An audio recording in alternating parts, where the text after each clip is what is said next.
Gente, o jardim de Tia Cissa é a coisa mais linda do mundo. Não, eu não tenho estrutura para essas florzinhas, benza a Deus. Minha gente, é linda. Olha essas amarelas, minha gente.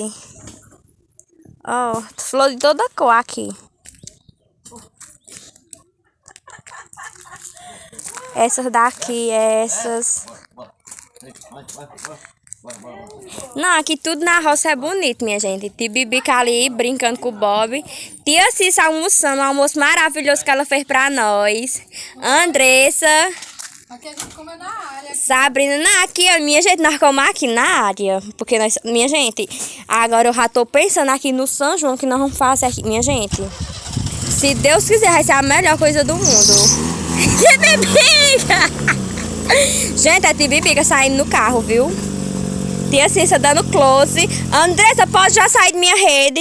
Nem vá se acomodando.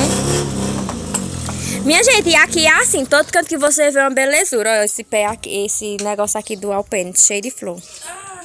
Ó, aqui, gente. Andressa sonha que ia ficar na minha rede, dá até pena. Tia Bibica, Bob, o novo... Ei, paredão. Eita, gente. Gente, Tia Bibica fala que vai fazer uma piscina aqui. Vai fazer aqui, se Deus abençoar. Como é que é, Tia Bibica, aquele negócio, tia? Bica. Uma bica. E Tia Cissa só aqui dando close com um refrigerantinho e comendo. Comendo. Vamos comer também? Tem que convidar, né, tio, o povo? É, tem que convidar. Bob! O membro mais novo da família, gente, é Bob. Mostrei.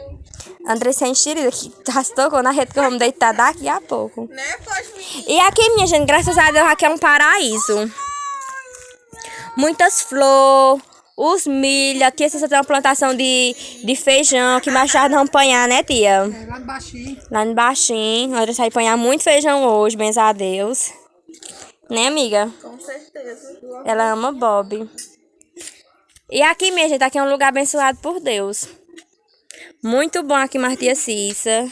Chega, mãe.